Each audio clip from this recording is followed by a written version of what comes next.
Hello friends. आज specific relief act में ये मेरा अंतिम वीडियो है। जो स्पेसिफिक रिलीफ एक्ट मैंने पूरा आपको इसका हर सेक्शन क्लियर कर दिया है।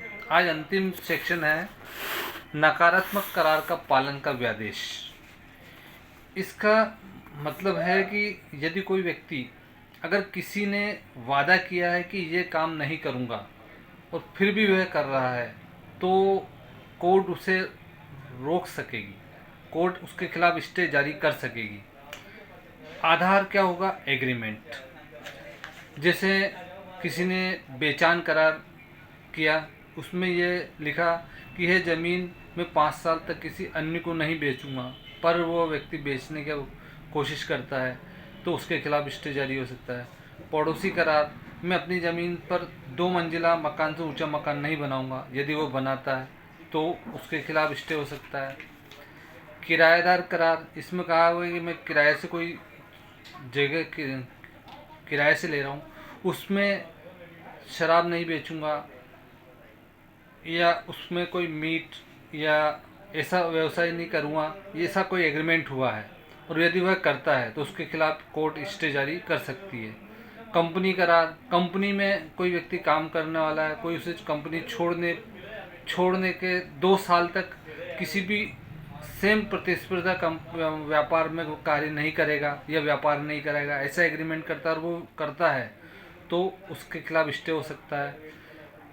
करार जमीन से जुड़ा हो कि जमीन बेचने पर जो व्यक्ति खरीदार है वह बाध्य होगा और उसके आगे वाला खरीदार भी उस इकरार से बाध्य होगा। सिर्फ नकारात्मक करार, अब इसमें धारा 41E में भले ही देरी भी हुई हो तो भी नकारात्मक करार को कोर्ट लागू कर सकती है। नकारात्मक करार एक स्पेशल कंसेप्ट है दोस्तों।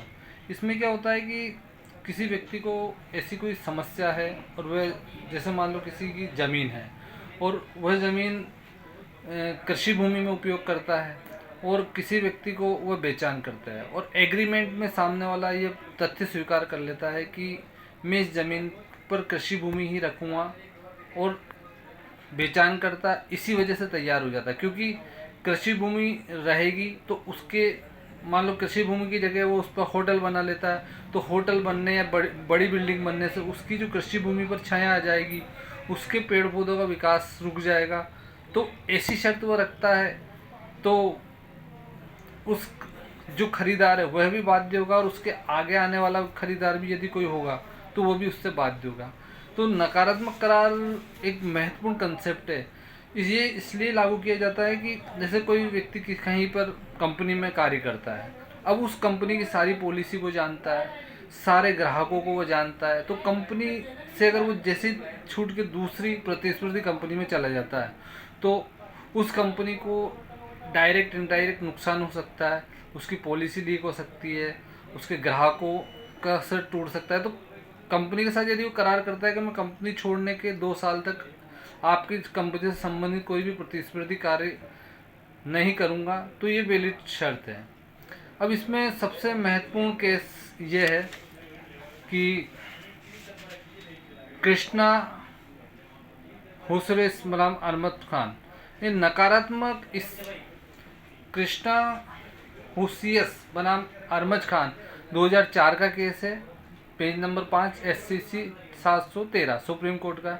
इसमें कहा गया नकारात्मक करार लागू करने के लिए धारा 42 सबसे अच्छी धारा है जो कोर्ट कहेगी कि यह मत करो, इस आदेश देगी। एक सबसे लीडिंग केस है सुप्रीम कोर्ट का, गुजरात बॉटलिंग कंपनी बनाम कोको कोला। इसमें एक व्यक्ति ने डीलरशिप ली कोको कोला की और करार किया मैं कोको कोला के अलावा अन्य कोल्ड ड्रिंक्स नहीं बेचूंगा, किंतु कोको कोला के साथ उसने पेप्सी को भी बेचान करने की कोशिश करी। डीलर ने करार तोड़कर दूसरी कंपनी की कोल्ड ड्रिंक बेची तो धारा 42 में उसके खिलाफ व्यादेश जारी किया गया, उसके खिलाफ स्टे जारी किया गया। एक Harirajan Shankar Golkar versus Centre Spinning Company, इसमें नौकरी छोड़ने के बाद प्रतिस्पर्धा न करने का 1 साल तक ऐसी ही प्रतिस्पर्धी कंपनी में कार्य न करने का करार किया, किंतु वह व्यक्ति कार्य कर रहा था, तो धारा 42 में उसके खिलाफ स्टे लागू किया गया। एक राजस्थान हाई कोर्ट का केस है, मदन लाल बनाम रामलाल, 2017, 3 RLW 2, पेज नंबर 2201। इसमें ए ने बी को ज़मीन बेचते समय लिखा कि इस पर होटल नहीं बनाएगा, किंतु 2 साल बाद ही उसने ए ने उस ज़मीन पर होटल बनाने का प्रयास किया। कोर्ट ने नकारात्मक करार को स्वीकार किया और स्थायी निषेधाज्ञा जारी की। इसके अलावा धारा 42